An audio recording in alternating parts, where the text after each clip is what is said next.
சிறகடி காசு சீரியலில் இனி நடக்க போகுது அப்படின்னு தான் பார்க்க போகிறோம். இங்கே கிருஷ்ணராவ் வந்து மீனா வீட்டுக்கு வராங்க. வந்து நம்மலாம் பணத்தை கட்டினாலும் வீடு உங்களுக்கு வராது அப்படிங்கிறாங்க. இதை கேட்ட வீட்டில் உள்ளவங்க எல்லோரும் முழிக்கிறாங்க. என்னங்க சொன்னீங்க, நீங்கள் தானங்க ஒரு 10 லட்சம் ரெடி பண்ணாக்கா வீடு வந்து நம்மளுக்கு வந்துடும், கொஞ்சம் கொஞ்சமாக கொடுத்துக்கலாம்னு சொன்னீங்க அப்படிங்கிறாங்க. சொன்னதான், ஆனால் அதுக்கு அந்த சிந்தாமணியும் அந்த ஃபைனான்சியரும் என்ன செய்யலை, அதுக்கு சரிப்பட்டு வரலை. அவங்களுக்கு ஒரே குறி, இந்த வீடை எப்படியாவது எடுக்கணும்னு இருக்கிறாங்க. அதனால் வேலத்துக்கு கொண்டு வந்துட்டாங்க அப்படின்னு அண்ணாமலைக்கு ரொம்ப ஒரு மாதிரி ஆகுது. அப்போ அந்த வீடே நம்மளுக்கு கிடைக்காதா, இனி அவ்வளோதானா அப்படின்னு சொல்லிட்டு முத்து எனக்கு ஒரு மாதிரி வருது அப்படின்னு சொல்லிட்டு சேரில் உட்காந்துடுறாங்க. முத்து எப்பா கவலைப்படாதப்பா, எப்படியாவது 2 நாளில் அந்த வீடை நான் மீட்டுருதம்பா, தயவுசெய்து நீ எதுவும் ஆயிராமப்பா அப்படிங்கிறாங்க. ஆஸ்பத்திரி போவாப்பா அப்படிங்கிறாங்க. இல்லைடா முத்து, கொஞ்சம் தண்ணி மட்டும் கொடுங்க அப்படின்னு சொல்லி தண்ணி குடிச்சிட்டு ஒரு மாதிரி இருக்கார். அண்ணாமலை அழுகிறாங்க. இங்கே விஜயா ரொம்பவே அழுதுடுறாங்க. என்னதான் இருந்தாலும் தான் வீடு போக போகுது, நம்ம என்ன பண்ண போகிறோம், எல்லாமே போச்சே, மனோஜை நம்பி நம்ம இப்படி வச்சு கொடுத்தோமே, இப்போ ஒன்றுமே பண்ண முடியாமல் இருக்க, மனோஜ் என்ன ஏதுன்னு கூட கேட்க மாட்டானே அப்படின்னு நினைக்கிறாங்க. இந்த முத்து இந்த வீட்டை திருப்பிடலான்னு சொல்லிட்டு திருப்பாமல் இப்படி பண்ணிட்டானே அப்படின்னு சொல்லிட்டு, டேய் முத்து, நீனும் பொண்டாட்டியும் சேர்ந்துக்கிட்டு என் வீடை வந்து இல்லாமாக்கிட்டீங்களே அப்படிங்கிறாங்க. இதை கேட்ட முத்து, என்னம்மா சொல்கிறீங்க, இரவு பகல்னு பார்க்காம வேலை எதுக்காக பார்த்துட்ருக்குன்னு நினைக்கிறீங்க, நம்ம வீட்டை மீட்கணும் வைக்கணும்னு சொல்லி தான். ஆனால் இப்படிலாம் பேசாதீங்கம்மா, மனசுக்கு ரொம்ப நெருடலாக இருக்குது அப்படிங்கிறாங்க. என்னடா நெருடலாக இருக்குது, நீங்கள் 2 பேரும் நினச்சிங்க இந்த வீடு வந்து எனக்கு இல்லாமல் போயிடுச்சு, அவ்வளோதானே, நான் உங்களை அந்த வீட்டில் இருக்கக்கூடாதுன்னு சொன்னேன், வீடே இல்லாமல் ஆக்கிடும்னு சொல்லி ஆக்கிட்டீங்க, ரொம்ப சந்தோஷம்டா அப்படிங்கிறாங்க. அத்தை இப்படிலாம் பேசாதீங்க அத்தை அப்படின்னு சொல்லி மீனா சொல்கிறாங்க. சம்மந்தி, என் மகா மீனாவோ மருமக முத்தோ அப்படி இல்லை அப்படிங்கும்போது எனக்கு தெரியும், எங்கள் வீட்டில் தானே இருந்தாங்க, எல்லா விஷயமும் எனக்கு தெரியும் அப்படிங்கும்போது, ஏம்மா நீங்கள் என்னவும் பேசிப்போங்க, நானும் மீனாவும் எப்படியாவது உங்கள் வீடை உங்களுக்கு நான் கிடைக்கிற மாதிரி பண்ணிடுவோம், என்ன மீனா அப்படிங்கிறாங்க. ஆமாங்க, நானும் எனக்கு தெரிஞ்சவங்கள்ட்டலாம் பணம் கேட்டிருக்கேன் அப்படிங்கிறாங்க. முத்து அங்கங்கே அலையுதார். ஒரு கட்டத்தில் தனக்கு இருக்க காரு எல்லாத்தையுமே வந்து டாக்குமெண்ட்டை வந்து அடை வச்சு பணத்தை பிரட்டிட்டு இந்த பணத்தோடு வீட்டுக்கு வராரு. வந்தேப்பா, நம்ம வீட்டை திருப்பத்துக்கு எல்லா பணமும் ரெடி பண்ணிட்டேன், நாளைக்கு ஏலம்காங்க, ஏலத்தில் இந்த அமௌண்ட்டை வச்சு நம்ம இந்த வீடை வாங்கிடுவோம்ப்பா அப்படிங்கிறாங்க. டேய் முத்து, இவ்வளோ பணம் எப்படிடா வந்துச்சு அப்படிங்கும்போதேப்பா, எல்லா காரையுமே அடை வச்சிட்டேன்ப்பா, வழி தரல அப்படிங்கிறாங்க. டே, அதுதானடா உனக்கு வந்து பொழப்பு, அதுபோக பழைய ஓனர் 5 வண்டி வாங்கியிருக்கேன் அப்படிங்கிறப்பா, எல்லா வண்டி இதையுமே வச்சுட்டேன், பழைய ஓனர் வண்டி நீனே வச்சுக்கொண்டார், நான் அவருக்கு ஒரு அமௌண்ட்டை கொடுத்து இந்த வண்டியை நான் வாங்கிட்டேன்ப்பா அப்படிங்கிறாங்க. இதை கேட்ட விஜயா, ஏங்க இவன் சும்மா தான் சொல்கிறானா, வீடை திருப்பிடுவானா அப்படிங்க விஜயா. முத்து வந்து அண்ணாமலை மோவன், சும்மா ஏமாதிட்டாலே தான், விஜயா மோவன் கிடையாது, என்ன மனோஜா அப்படிங்கிறாங்க. ஏங்க மனோஜ் வந்து ரொம்ப சங்கடப்படுதாங்க, இல்லைன்னா அவங்க எப்படி பணத்தை கொடுத்து இந்த வீட்டை மீட்டிருப்பாங்க அப்படிங்கிறாங்க. உடனே ரவி சொல்கிறாரு, கிழிச்சான், அவன் வந்து ஒன்றும் செய்ய மாட்டான், நானும் ரவி முத்தும் போய் கேட்டோம், இல்லை நம்ம வீடு இந்த நிலைமைக்கு காரணம் நீ தானே, உன் பங்குக்கு ஏதாவது கொடுக்கலாம்ல அப்படிங்கும்போது, அப்பா எனக்கு பங்கு தர மாட்டேன்ட்டார், நான் எதுக்கு செலவு பண்ணணும், நான் எதுக்கு உங்களுக்கு பணம் தரணும் அப்படின்னு பேசுதான் அப்படிங்கும்போது, ஏங்க ரவியும் முத்தும் சேர்ந்துக்கிட்டு மனோஜை வந்து ஒரு மாதிரி நினைக்கணும்னு பேசுதாங்க அப்படிங்கிறாங்க. ஏம்மா அதுக்கு அவசியமே இல்லை, நாங்கள் பேசுனதை கூட நீங்கள் நம்ப மாட்டீங்கன்னு நான் எடுத்து வச்சுருக்கேன் அப்படின்னு அதை காமிக்காங்க. இதை பார்த்துட்டு அண்ணாமலை சொல்லுதாங்க, முத்து அவன் வீட்டை திருப்பதுக்கு ஒரு காசு அவன் போட வேண்டாம், ஏன்னா நீனும் ரவியும் சேர்ந்து ஏதாவது பண்ணுங்கள், அப்பாவும் ஏதாவது பண்ண முடியுமான்னு பார்க்கேன் அப்படிங்கப்பா, பணம் தான் வந்துருச்சப்பா அப்படிங்கிறாங்க. இல்லைடா மேலும் தேவைப்பட்டுச்சுண்ணா அப்படிங்கிறாங்க. இல்லைப்பா இதுவே போதும் அப்படிங்கிறாங்க. இங்கே மீனாவுக்கு ரொம்ப சந்தோஷம், வீட்டில் இருக்க எல்லாருக்குமே ரொம்ப சந்தோஷம். அப்போ மீனா, இது ஒன்றை பத்திரமா இருக்கட்டும், நாளைக்கு ஏலத்துக்கு போதுக்கு பணம் வேணும் அப்படிங்கிறாங்க. மீனா, பம்பாட்டில் அங்கே எங்கே வைக்கன்னு சொல்லி கோட்டையை விட்டுறாத அப்படிங்கிறாங்க. இல்லத்த, இதை பத்திரமா தான் வச்சுருப்பேன்மா, இதை பத்திரமாயம்மான்னு கொடுத்துட்றாங்க. இங்கே விஜயாவுக்கு ஓரளவு பரவாயில்லை, வீடு நம்மளுக்கு வரும் அப்படிங்கிற நம்பிக்கையில் இருக்காங்க. அவங்களுக்கு வேண்டிய சாமியெல்லாம் கும்பிட்டுக்கிட்டுதாங்க. இப்படியா இருக்குது. மறுநாள் காலையில் மீனாக்கிட்ட பணத்தை கொடுத்து முத்து சொல்கிறாரு, மீனா நம்ம 2 பேரும் ஏலத்துக்கு போனால் கண்டிப்பாக வந்து அந்த வீடு நம்மளுக்கு வராது, ஏன்னா என் கூட ஃப்ரெண்டு இருப்பானுல்ல, அவனால தான் அனுப்பணும் அப்படிங்கிறாங்க. எப்படிங்க அனுப்புறது அப்படிங்கிறாங்க. இல்லை மீனா, புதுசாக யாரும் வரவிடாதாங்கன்னு சொல்லி அந்த சிந்தாமணி சொல்லியிருக்காங்க, எனக்கு தெரிஞ்சவங்க ஃபைனான்சியரும் அவங்களும் பேசும்போது கேட்டிருக்காங்க. அதனால் நம்ம டெக்னிக்கலாக தான் செய்யணும், நம்மளுக்கு வேண்டிய ஒரு ஆளை வச்சு நம்ம பண்ணிட வேண்டியதான் அப்படிங்கிறாங்க. உடனே என்ன செய்கிறது அப்படிங்கிறாங்க. ஒன்றும் இல்லை, நம்மளுக்கு தெரிஞ்ச டிரைவர் போட்ட சட்டையோடு அங்கே அனுப்பிடுவோம். அப்போ பார்க்குறவங்க நினைப்பாங்க, இவர் வந்து எதுவும் ஆட்டோவுக்கோ காருக்கோ டிரைவராக வந்திருக்காரு அப்படின்னு நினைப்பாங்க. டவார்னு இடம் கேட்கும்போது அவரையும் இடம் கேட்க வச்சுருவோம் அப்படிங்கிறாங்க. இதுவும் சூப்பர் யோசனை தாங்க. இந்த சிந்தாமணி நம்ம வீட்டிலேருந்து யாரும் வந்தால் ஏலம் நடக்காத அளவுக்கு பண்ணுவாப்புல. அந்த ஃபைனான்சியரும் அப்படி தான் பண்ணுவாங்க. அவங்களுக்கு முன்னாடி நம்ம இப்படி தானங்க பண்ணியாகணும் அப்படிங்கிறாங்க மீனா. இதை நான் முன்னாடியே முடிவு பண்ணிட்டேன் அப்படிங்கிறாங்க. சரிங்க, அந்த பணத்தை நான் கொண்டு வரேன், நீங்கள் உங்கள் ஃப்ரெண்டை மட்டும் பேசி வைங்க அப்படிங்கிறாங்க. சரி மீனா அப்படின்னு சொல்லிட்டு முத்து போகிறாரு. அதுக்குள்ளே முத்து எப்படி பேசணும் ஏது பேசணுங்கிறத அவர் நண்பர் டிரைவருக்கு சொல்லிடுறாரு. அவரும் டிரைவருக்குள்ளே சட்டையை போட்டுக்கிட்டு அவரும் ஏலத்துக்கு கிளம்புறாங்க. அப்போ சிந்தாமணி மறுபடியும் அந்த ஃபைனான்ஸிட்ட ஃபோன் பண்ணி கேட்காங்க. ஃபோன் பண்ணி கேட்டு இந்த மாதிரி புதுசாக யாரும் ஏலத்துக்கு வந்திருக்காங்களா வச்சுருக்காங்களா அப்படிங்கும்போது, இங்கே பாருங்கள் சிந்தாமணிம்மா, ஒரு ஆளும் புதுசாக வரலை. அந்த ஏலத்துக்கு வந்த ஆள் எல்லாமே நம்ம ரெடி பண்ணி வச்ச ஆள் தான். அவங்க ஒரு சில டிரைவரை கூப்பிட்டு வந்திருக்காங்க, அவங்க தான் பின்னாடி நிற்காங்க அப்படிங்கும்போது, டிரைவர் யார் எடுக்க போகிற ஒன்றும் பிரச்சனை இல்லை, பார்த்துக்கலாம். இப்போ நாம் வந்து அந்த ஏலம் எடுத்தால் நல்லா இருக்காது, நம்மளுக்கு ரெடி பண்ண ஆளுக்கு வந்து எடுத்துட வேண்டியதான் ஏலத்தை அப்படிங்கிறாங்க. உடனே சரி ரைட்டு அப்படின்னு சொல்லிட்டு இருக்காங்க. இப்படியே இருக்குது இந்த சூழ்நிலை. டிரைவரும் நிற்காங்க. அப்போ ஏலம் நடக்குது. ஏலம் நடக்கும்போது 1, 2, 3ன்னு ஒவ்வொருத்தராக கேட்டே வராங்க. அந்த டிரைவர் அமைதியாக இருக்கார். 4 லட்சம், 5 லட்சம், 6 லட்சம், 7 லட்சம்னு ஒவ்வொரு லட்சமாக ஏறிக்கிட்டே போகுது. இப்போ 38 லட்சத்தில் ஏலத்தில் வந்து நிற்கு. 38 லட்சம் யார் எடுக்க போகிறா அப்படின்னு கேட்குறாங்க. உடனே ஒரு ஆள் எனக்கு அப்படிங்கிறாங்க. எல்லோரும் அமைதியாக இருக்காங்க. அப்போ ஒரு தரம் 38 லட்சம், 2 தரம் 38 லட்சம், 3 தரம்னு சொல்ல போதுக்குள்ளே அந்த டிரைவரு 38,1000 அப்படிங்கிறாங்க. எல்லோரும் திரும்பி பார்க்குறாங்க, யாருடா அப்படின்ட்டு. இந்த டிரைவர் பார்த்தோன்னே எல்லோரும் சிரிக்கிறாங்க. டிரைவரும் எடுக்க போகிறாருன்னு சொல்லிட்டு அப்படிங்கிறாங்க. உடனே ஆமாம் அப்படிங்கிறாங்க. உடனே சரி பணத்தை கொண்டு கட்டுங்க அப்படிங்கிறாங்க. முத்து பணத்தை கொண்டு வாங்க அப்படிங்கிறாங்க.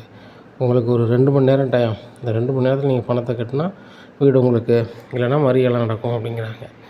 முத்து கால் பண்ணுறாங்க. மீனாவுக்கு ஃபோன் பண்ணி, மீனா பணத்தை கொண்டு வா அப்படிங்கிறாங்க. சரிங்க அப்படின்னு சொல்லிட்டு வந்துக்கிட்டு இருக்கும்போது டவாரும் ஒரு இடத்துல நிற்காங்க. நின்று ஃபோன் பேசுகிறாங்க. பேசி கொஞ்சம் தூரத்தில் அந்த பணத்தை மீனாட்டிருந்து ஆட்டை போட்டு போயிருந்தாங்க. அது யாருன்னு பார்த்தா சிந்தாமணி ஏற்பாடு பண்ணி வச்ச ஆட்கள். ஏன்னா மீனா எப்படியும் பணத்தை புரட்டிக்கிட்டு அலைவா, அவளை விடக்கூடாது அப்படின்னு சொல்லிட்டு பணத்தை எடுத்துடுறாங்க. பணத்தை எடுத்து நேராக கொண்டு சிந்தாமணிட்ட கொடுத்துருந்தாங்க. ஏக்கா நீ சொன்ன மாதிரியே பணத்தை எடுத்தாச்சு அப்படிங்கும்போது, சூப்பராக பண்ணீங்க, அந்த மீனை ஏதாவது கோணாக்களி கிண்டுவான்னு நினச்சேன், இப்போ முடிஞ்சு போச்சா. ஒரு டிரைவரை அனுப்பி அவன் வந்து எங்களுக்கு தெரியாமல் ஏலத்தை எடுத்து இவங்களுக்கு கொடுப்பாங்களாம். இதுக்கு யார் விடுவா, அவன் பணத்தை கட்டினா தானே அப்படின்னு சொல்லிகிட்டு இருக்கும்போது முத்து வந்து இந்த தகவல் தெரிய வருது. மீனா ஃபோன் பண்ணி சொல்லியிருந்தாங்க, ஏங்க நான் கொண்டு வரும்போது பணத்தை அட்டை போட்டாங்க அப்படின்னா, நான் என்னம்மா சொல்லுது அப்படி அப்படிங்கிற ஆமாம் அப்படின்றாங்க. மீனா வீட்டுக்கு வந்து அழுகுறாங்க. முத்து வந்துடுறாங்க. என்ன மீனா அப்படி பண்ணிட்டேன், 2 மணி நேரத்தில் பணத்தை கட்டணும், இல்லைன்னா வீடு நம்மளுக்கு வரவே வராது. அந்த சிந்தாமணி நினச்ச மாதிரி பண்ணிட்டாளா அப்படிங்கிறாங்க. அந்த பணத்தை சிந்தாமணி தான் இது பண்ணிட்டு போல வச்சுட்டு போகலாம் அப்படிங்கிற மீனா. அது வந்து அடுத்த கட்டம், நம்ம சிந்தாமணிகிட்டேருந்து பணத்தை வாங்குறது வைக்கிறதுலாம் என்ன, அதை நம்ம பார்த்துக்கலாம். இப்போ பணத்துக்கு என்ன பண்ணுறது அப்படிங்கும்போது விஜயா சொல்கிறாங்க, ஏய் மீனா, அந்த வீடு எனக்கு கிடைக்கக்கூடாதுன்னு நினச்சேன். உன் புருஷன் பணம் புரட்டுறது மாதிரி புரட்டுவான், நீ வந்து காணாமல் போச்சுன்னு சும்மையாக சொல்லுவியா அப்படிங்கிறாங்க. அத்தை உண்மையிலே போச்சுத்த, நான் வேணா அந்த பக்கத்தில் எதுவும் கேமரா தான், அதை வேணா நான் அந்த பதிவு வேணா ஐநூண்டு தாரேன் வைக்கேன் அப்படிங்கிறாங்க. நீனே இது செட் பண்ணியிருப்ப, உன் தம்பியே இப்படிலாம் பண்ணதும் தானே, என்கிட்டே அட்டையை போட்டு வந்தானே, அவன் 2 மாரை வச்சு இப்படி பண்ணியிருப்பான் வச்சுருப்பான் அப்படிங்கிறாங்க. இல்லைத்த அப்படியே கிடையாது இப்படியே கிடையாது அப்படிங்கிறாங்க. இல்லை நீ தான் பண்ணிட்ட அப்படிங்கும்போது முத்து பார்க்காரு. நம்ம ஏதாவது பண்ணி இந்த வீட்டை இது பண்ணி தான் ஆகணும் அப்படின்னு சொல்லிட்டு நான் ஃப்ரெண்டு செல்வத்துக்கு எல்லாத்துக்குமே தகவல் சொல்லிட்டாங்கடே, இப்படி இந்த இடத்துல மீனாட்டிருந்து பணத்தை யாரும் ஆட்டையை போட்டு போயிட்டாங்க, 2 மணி நேரத்தில் பணத்தை கட்டணும், இப்போ ஒரு 1/2 மணி நேரம் ஆயிடுச்சுடா, இன்னும் 1.5 மணி நேரம் தான் இருக்குது, என்ன பண்ணனே தெரில அப்படிங்கிறாங்க. உடனே அவங்க ஃப்ரெண்ட்ஸ் சரி நாங்கள் எங்கே பார்க்குறோன்னு சொல்லி தேடி பார்க்குறாங்க. ஒரு 1/2 மணி நேரம் யாருன்னே அவங்களால கண்டுபிடிக்க முடியல. ஆனால் எல்லாருக்குமே சிந்தாமணி மேலே டவுட் ஆகுது. அப்போ சிந்தாமணி மேலே தான் டவுட்டாக இருக்குன்னு எல்லோரும் சொல்லிடுறாங்க. எனக்கும் டவுட்டாக இருக்குது. ஆனால் சிந்தாமணிலேருந்து உடனே பணத்தை வாங்க முடியாத, அதுக்கு நேரம் எடுக்குமே அப்படின்னு சொல்லி முழிக்காங்க. அப்போ முத்து ஃப்ரெண்ட்ஸ்லாம் பேசுகிறாங்க. முத்து நம்மளுக்கு எவ்வளவோ பண்ணியிருக்கான், அவனுக்கு நம்ம ஏதாவது பண்ணணும் அப்படின்னு சொல்லி டிரைவர் மாதிரி நிறைய பேர் இருக்கிற இடத்துல பேசுகிறாங்க. அப்போ எல்லாம் சொல்லுதாங்க, நம்ம எல்லோரும் சீட்டு பணம் போட்டிருக்கோம், ஒவ்வொருத்தருக்கும் ஒவ்வொரு தேவைக்கு 2 லட்சம் 2 லட்சம்னு போட்டு வச்சுருக்கோம். நம்ம ஒரு 20 பேர் இருக்கோம். அந்த பணத்தை நம்ம எடுத்துருவோம். முத்துக்கிட்ட நம்ம பையன் வாங்கிக்கலாம் அப்படிங்கிறாங்க. அதில் ஒரு சில நாளுக்கு எனக்கு தேவை இருக்கப்பா அப்படிப்பா அப்படி பார்க்கும்போது முத்து தந்துடுவான். இப்போதைக்கு முத்துக்கு நம்ம இது பண்ணணும். முத்து பணத்தை யாரும் ஆட்டையே போட்டிருக்காங்க. அதை முத்து கண்டிப்பாக என்ன செஞ்சுடுவான், கண்டுபிடிச்சி விடுவான். நம்ம பணத்தை நம்மளுக்கு தந்துடுவான் அப்படிங்கிறாங்க. அப்படியா சொல்கிறேன், வாங்க எல்லாருமே நம்ம சீட்டு பணத்தை எல்லாருமே சீட்டு பணத்தை கேட்காங்க. என்ன மொத்தமாக வந்துருக்கீங்க அப்படிங்கிறாங்க. எங்களுக்கு ஒரு அவசர கதையாக வேணும், பணத்தை கொடுங்க அப்படின்னா கொடுத்துட்றாங்க. 40 லட்சத்தை முத்து அங்கே ஒரு ஃப்ரெண்டு டிரைவர் ரெடி பண்ணியிருக்காருல, அங்கே 7 எடுக்க அவர்கிட்ட கொண்டு கொடுத்துட்றாங்க. அவர் 7 எடுத்து பத்திரத்தை வாங்கியிருந்தாங்க. முத்துக்கும் மீனாவுக்கும் பணம் பற்ற முடியலன்னு அவ்வளோதான் அப்படிங்கிற நிலைக்கு வந்து வீட்டுக்கு வந்துருந்தாங்க. வீட்டில் வந்து ரொம்ப ஒரு அழுதுகிட்டு இருக்காங்க. விஜயா சொல்கிறாங்க, இனிமேல் நான் எங்கே போனாலும் யாரும் என்னை தேடாதீங்க, என் வீடே போயிடுச்சு, நான் எதுக்கு போகிறேன் அப்படின்னு சொல்லி வீட்டு வாசலுக்கு போகிறாங்க. போகும்போது கேக்கு கையோட முத்து ஃப்ரெண்ட்ஸ்லாம் வராங்க. இதை பார்த்துட்டு, ஓ, எனக்கு வீடு கிடைக்காம போனதுக்கு கொண்டாடுறதுக்கு கேட்க வேண்டிய சொல்லியிருக்கான அந்த முத்து. மீனா, நீங்கள் தானே வர சொல்லியிருக்கீங்க, பண்ணுங்கள் கேக்கெல்லாம் சாப்பிடுங்க, சந்தோஷமாக இருங்க, நான் எங்கேயோ போகிறேன், எனக்குன்னு ஒரு முட்டை கிணறு கிடைக்காது வைக்காது அப்படின்ட்டு கிளம்புற போது விஜயா, என்ன நீ சின்ன பிள்ளைய பண்ண மாதிரி பண்ணிகிட்டு இருக்க, சதனா மீறு அப்படிங்கிறாங்க.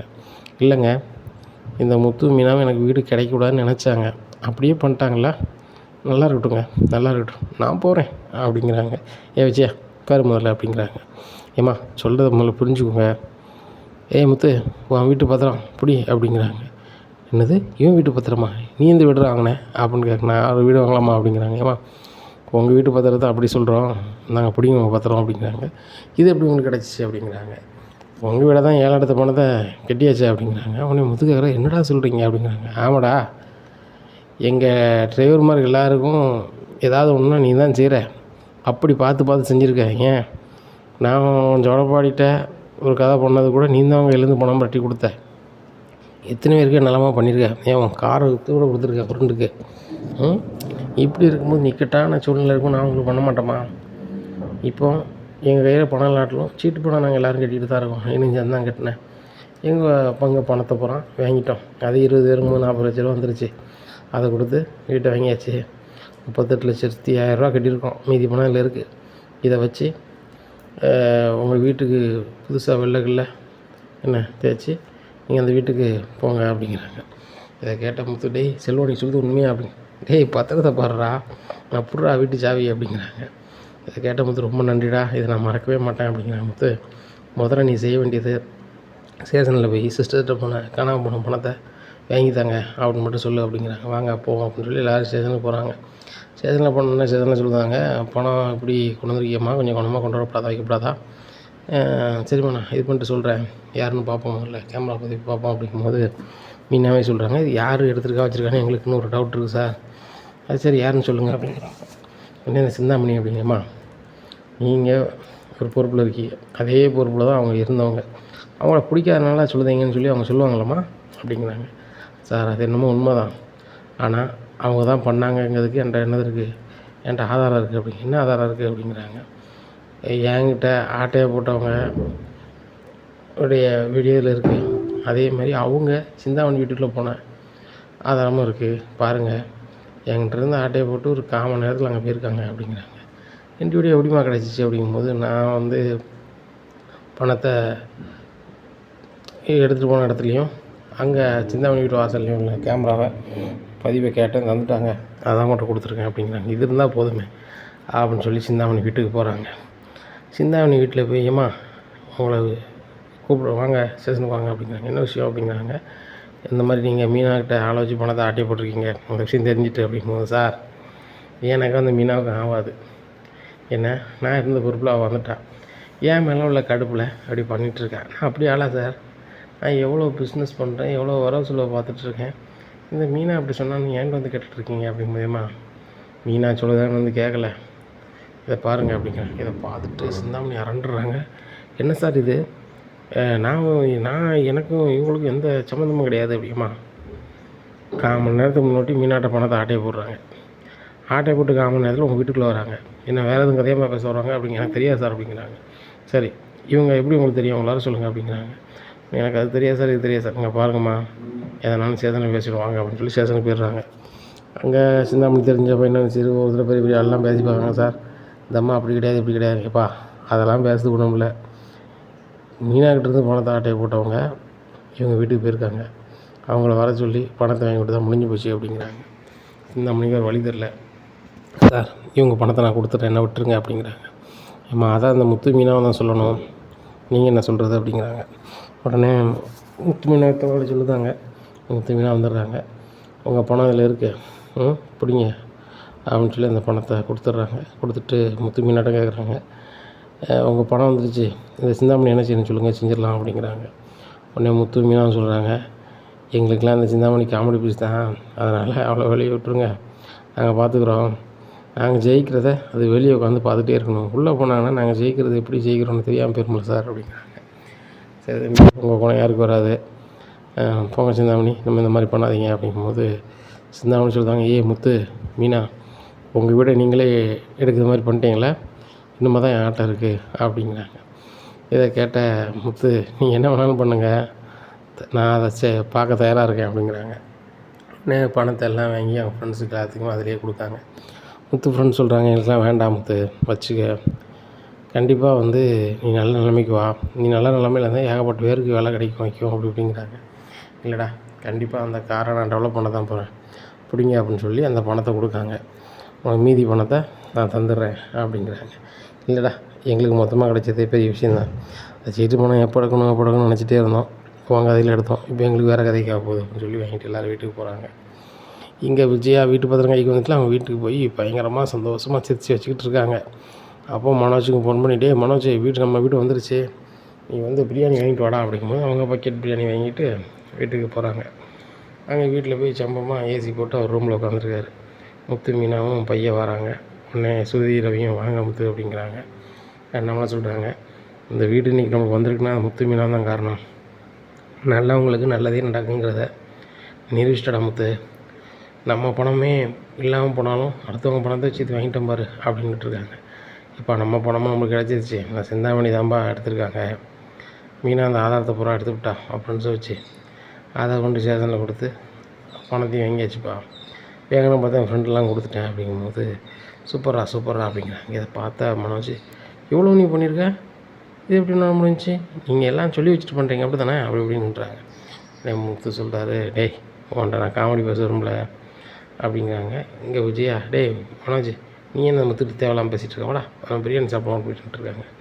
இன்னும் என்னங்க வந்த அன்னைக்கு பிரியாணி சாப்பிட்டுருக்காங்க அப்படின்னா அவங்க சந்தோஷமாக தான் சார் தான் அப்படின்ட்டு இருக்காங்க. அண்ணாமலை முத்துட்டு வராரு, டேய் உன் குணமும் மீனா குணமும் யாருக்கு வராது, பத்திரமா தங்கம் நீங்கள் 2 பேரும், அவங்க 2 பேரையும் வீட்டு விட்டு அனுப்பணும் இந்த விஜயா சொல்லிக்கிட்டு இருப்பா. இப்போ அந்த விஜயாவே உங்கள் தயவில் அந்த வீட்டில் இருக்கா, இதை வந்து அவன் மறக்க மாட்டான்னு நம்புகிறேன், அவன் மாறலைனாலும் நீங்கள் எதுவும் தப்பாக நினைக்காதங்கடா அப்படிங்கும்போது, நான் ஏன்பா நினைக்க போகிறேன், அது எங்கள் அம்மா அப்பா, அவங்க வேணால் என்னை வந்து பிள்ளையா இல்லைன்னு நினைக்கலாம், நான் அம்மாவை தான் நினைக்க முடியும், அதுபோக அவங்களுக்கு ஒன்றுனா அவங்களால தான் என்னால் தாங்க முடியாதுப்பா அப்படிங்கிறாங்க. டேய் நீனாவது அவள் வயத்தில் வந்தவன், ஆனால் மீனா அப்படி இல்லை, வந்த மருமவா, அந்த மருமவா மாமியார் சங்கடப்படக்கூடாதுன்னு இவ்வளோ செய்தலடா, ரொம்ப பெரிய விஷயம்டா அப்படிங்கிறாங்க. உடனே இருக்கட்டும்பா அப்படிங்கிறாங்க. சரிடா, இன்னும் அடுத்தாப்புல என்ன பண்ண போகிற அப்படிங்கிறாங்க. ஏப்பா அந்த கார் தொழில் நல்லா போயிட்டுருக்கு, இதை நல்லா பெரிய அளவில் கொண்டு போகணும்பா, நான் வந்து நாளைக்கு ஒரு பேங்க் மேனேஜர் போய் பார்க்கலான்னு இருக்கேன் அப்படிங்க. என்ன விஷயம் அப்படிங்கிறாங்க. இல்லைப்பா இதே மாதிரி நிறைய வண்டி இன்னும் வாங்கி பெரிய அளவில் பண்ணலான்னு இருக்கேன்ப்பா, நம்மளுக்கு வந்து ஒரு வீடு இருக்கிறனால தான் அம்மா ரொம்ப ஃபீல் பண்ணுறாங்க, அம்மா பேரில் இன்னும் 2-3 வீடு வாங்குவோம்ப்பா, எங்கள் அம்மா 4-5 வீடு எனக்கு இருக்குது, வாடகை வருதுன்னு சொல்லிட்டு அந்தளவுக்கு பண்ண போகிறேன்ப்பா அப்படிங்கிறாங்க. இப்போ கூட உங்களுக்கு எதுவுமே வேணும்னு செய்ய மாட்டேடா அப்படிங்கிறாங்க. ஏப்பா அம்மா வந்து குடும்பம் சந்தோஷமாக இருந்தால் நானும் மீனாவும் சந்தோஷமாக இருப்போம் அப்படிங்கும்போது முத்து உனக்கு யாருக்கு வராது அப்படின்னு பேசிகிட்டு இருக்கும்போது பாட்டி வந்துடுறாங்க.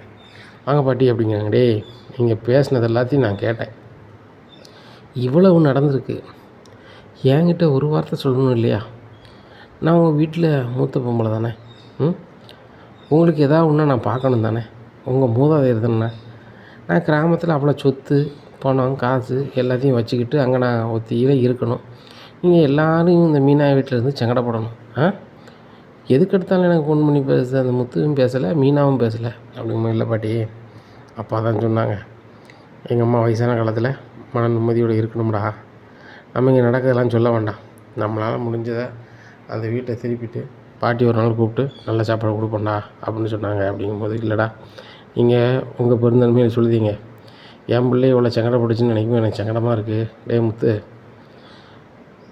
குடும்ப சொத்து உனக்கும் ரவிக்கு மட்டும்தான்டா வரணும். இந்த மனோஜ் புயலுக்கு வரக்கூடாது. பாரு, உங்கள் அப்பா உழைச்ச ஒட்டுமொத்த காசையும் கொண்டு கறியாகி விட்டான். இந்த வீட்டையும் 38 லட்ச ரூபாய்க்கு வச்சு காலி பண்ணி விட்டான். மீனா நகை எடுத்தும் அதை வந்து ஒரு கடன் கொடுத்தேன் வச்சோம்னு சொல்லி அதையும் ஒன்றுமெல்லாம் வாங்கி விட்டான். இப்படி இருக்கும்போது அவனுக்கு எதுவுமே கொடுக்கக்கூடாடா அப்படின்ட்டு இருக்கும்போது ரவி, பாட்டி வாங்க அப்படிங்கிறாங்க. டேய், உங்கள் குணம் யாருக்கு வராது. உன் மாமனார் பல லட்ச ரூபா தாரேன், நீ வீட்டோட வான்னு கேட்கும் போது நான் என் குடும்பத்தோடு தான் இருப்பேன், எங்கள் அப்பா வளர்த்த வளர்ப்பு தான் நெசம் அப்படின்னு இருந்தாடா. முத்து மீனாவும் ஒரு சின்னதாக ஒரு வேலை பார்த்தாலும் உருட்டி புரட்டி வீட்டை மறுபடியும் வாங்கியிருக்காங்களே அப்படின்ட்டு அத்தை வாங்க அப்படிங்கிறாங்க. என்ன வாங்க போங்கன்னுட்டு இருக்க, நீனும் மௌனும் சேர்ந்துக்கிட்டு தேவையில்லாத கடனை வாங்கிக்கிட்டு இப்போ வந்து இந்த முத்து மீனாவை ரொம்ப சங்கடப்பட விட்ருக்க அப்படிங்கும்போது, அத்தை முத்து மீனான்னு சொன்னாங்களா, இப்படி தான் ஏதாவது தேவையில்லாமல் சொல்லிக்கிட்டு இருப்பாங்க அப்படிங்கும்போது, டேய் மனோஜ் அவ்வளோதான் அப்படிங்கிறாங்க. பாட்டி வந்தது வராமல் என்னன்னு சொல்லிட்டு இருக்கீங்க, நான் என்ன இந்த முத்து மீனா மாதிரி சாதாரண வேலையை பார்க்குறேன், நான் பெரிய பிஸ்னஸ் மேன், அவன் பிஸ்னஸ் எல்லாம் மாற்றிடக்கூடாது. குப்பையில் கொண்டு போடு. ஒன்றால் இந்த வீட்டுக்கு என்னடா அப்புறம் இந்த வீட்டில் இருந்து எல்லாரும் ஒன்றா சங்கடப்படுறதாண்டா மிச்சம். இந்த வீட்டில் இருக்கிறவங்களுக்கு ஏதாவது பண்ணியிருக்கியாடா, வச்சிருக்கியாடா?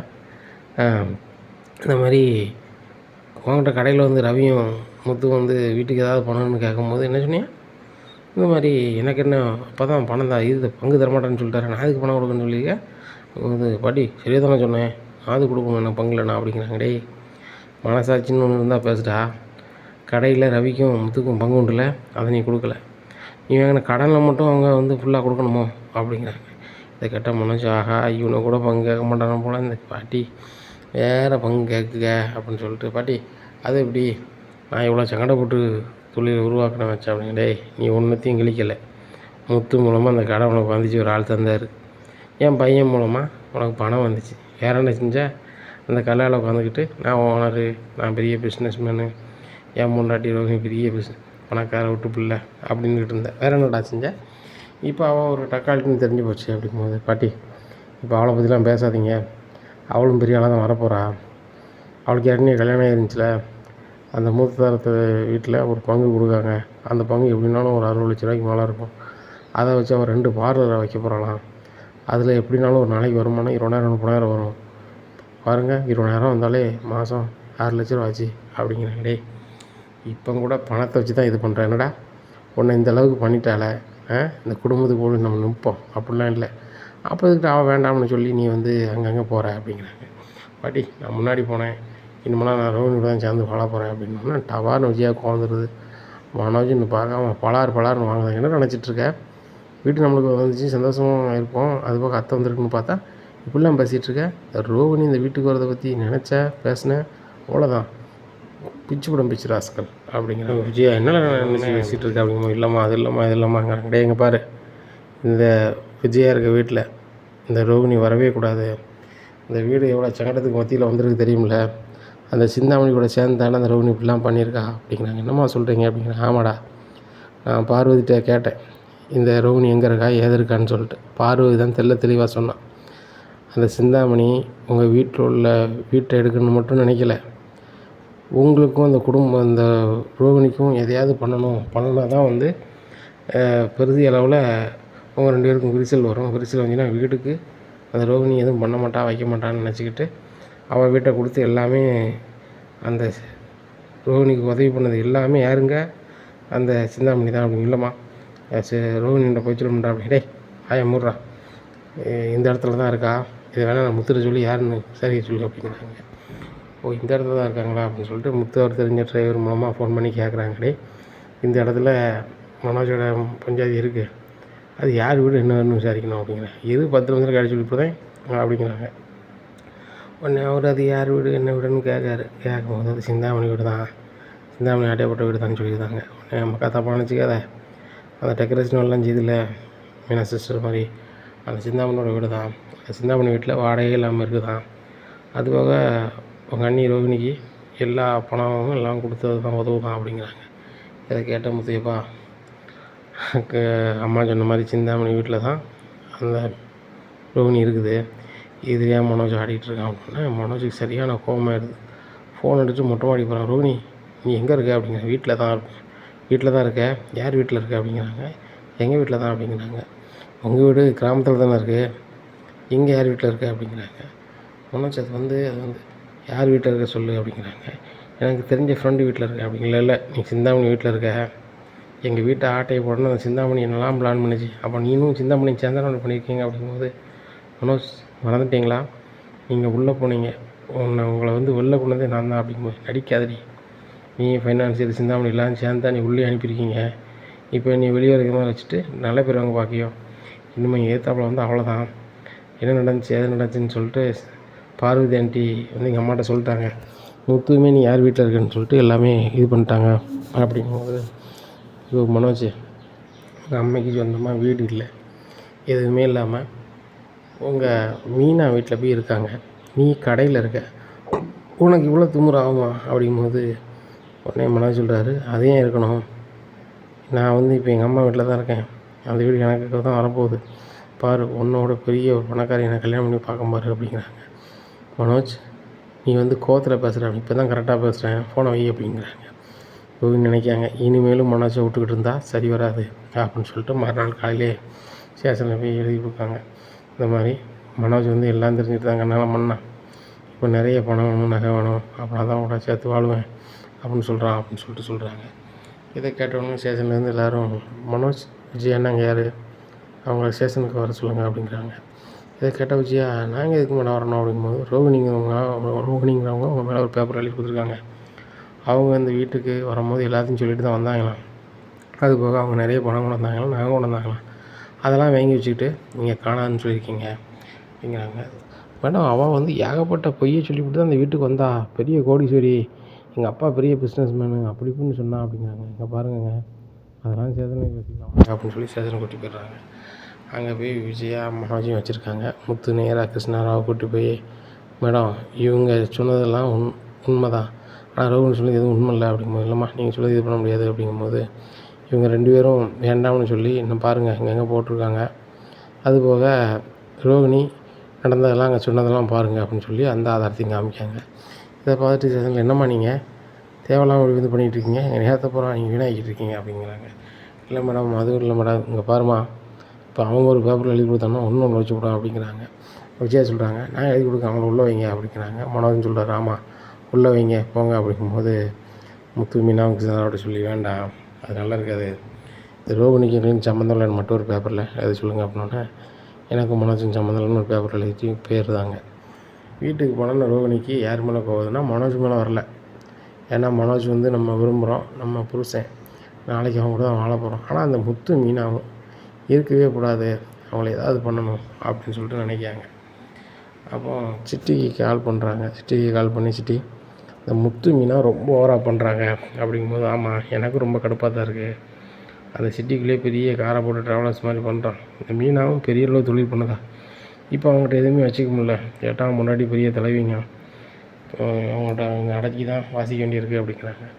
இல்லை சிட்டி, அவங்கள ஏதாவது பண்ணி தான் ஆகணும், அந்த முத்து மொத்தமாக ஒரு கார் ஸ்டாண்டில் கொண்டு காரை விட்றான், ஏன்னா அந்த காரை வச்சு தான் அவங்க ஆடிக்கிட்டு இருக்காங்க, அந்த கார் மட்டும் இல்லாமல் ஆகிட்டுனா அவங்க சரி வந்துடுவாங்க. இந்த மீனாவும் தலைவியாக இருக்க விதம் இப்படி பண்ணுறா, மீனாவுக்கு நம்ம ஏதாவது ஒரு இதை பண்ணிவிட்டோம்னா மீனாவும் உள்ளே போயிடுவா, முத்தும் வண்டி இல்லாமல் ஆயிடுவான், அவங்க சரியாக வந்துடுவாங்க, அதுக்கப்புறம் நான் மனோஜ் கூட சேர்றதுக்கோ வைக்கிறதுக்கோ எந்த வரியும் இருக்காது, மனோஜ் என் சொல்லலாம் கேட்பார் அப்படிங்கிறாங்க. ரோகிணி, இதை நீங்கள் பண்ண சொல்கிறீங்க, முத்து பயங்கரமான ஆள், மீனாவும் அப்படி தான், அந்த சத்யா இப்போ பெரிய ஃபைனான்ஸிட்டு பெரிய வேலையாக பார்க்கான், அந்த ஃபைனான்ஸ் இவனை கேட்டு தான் ஃபைனான்ஸ் யாருக்கு கொடுக்க வேண்டாம்னு முடிவு பண்ணுதானே.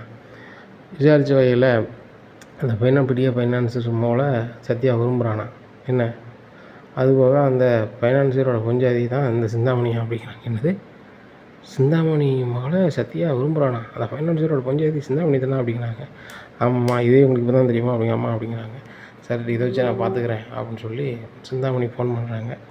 சிந்தாமணி ரோகிணி ஃபோன் எடுத்து, என்ன நீ எனக்கு ஃபோன் பண்ணிகிட்ருக்க, ஏற்கனவே அந்த முத்து மீனா எனக்கு தேவைலாம் பண்ணிகிட்ருக்காங்க, என் வீட்டில் நீ வேறு இருக்க, என்னை எதையும் கோர்த்து விட்டு போயிடாத அப்படிங்கிறாங்க. ஆண்டி அதுக்கு ஃபோன் பண்ணல, உங்கள்கிட்ட ஒரு விசுவாசத்துக்கு தான் நான் ஃபோன் பண்ணேன், நீங்கள் எனக்கு எவ்வளவோ பண்ணியிருக்கீங்க, நான் உங்களுக்கு ஒரு நல்லது பண்ண முடியல அப்படிங்கிறாங்க. என்ன உன் மாமியார் வீட்டை மறுபடியும் எனக்கு வாங்கி தர போறியா அப்படிங்கிறாங்க.